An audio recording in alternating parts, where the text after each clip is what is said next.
Ngayon nga araw na to, dagdagan nga natin yung mga expenses natin every month. Naman kasi, ngayon lang talaga ako magpapakabit nga ng internet. Tandaan ko nga noon, estudyante pa lang ako, college student. Nasa library nga ako para nga maki-internet talaga. At nung high school nga ako, hindi nga ako fan ng Facebook. Tatandaan ko nga noon, lahat nga ng mga kaibigan ko, kaklase ko ay may Facebook na. Pero nga ako, hindi ko nga talaga siya priority noon. O wala pa kasi ako talagang pambili ng cellphone noon.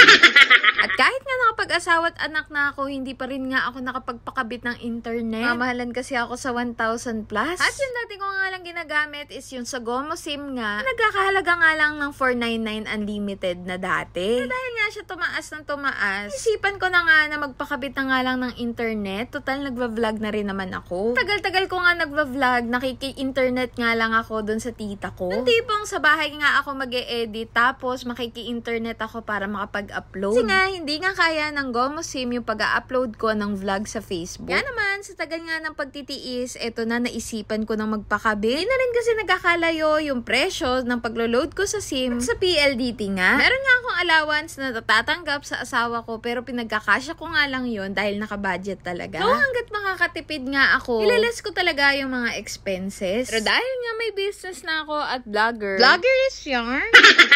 Eto na nga at kailangan naman. So ito nga yung naging proseso ng pagpapakabit ko nga ng internet. Una nga, nag-chat nga ako dun sa isang agent. After one day, may pumunta na nga sa amin na nagkakabit. At kailangan ko nga magbayad ng 1,399 na pinili ko nga ang plan. Ay kasama na nga yung router, TV Plus at telephone. After ko nga makapagbayad ng mismong araw na yon, kinabukasan, hindi pa nga nila ako binalikan. After 2 days, pagkabayad ko, ay dun nga ako nagka-internet. At tingnan nyo naman, talagang tuwan-tuwa talaga ako dito. Tagal ko na rin kasi nagtitiis sa mabagal na net dahil nga naglo-load lang ako. Di na nga usong pagtitipid, magsisipag na nga lang ako. Yun lang, this is Jodongo. Salamat sa panonood and follow for more.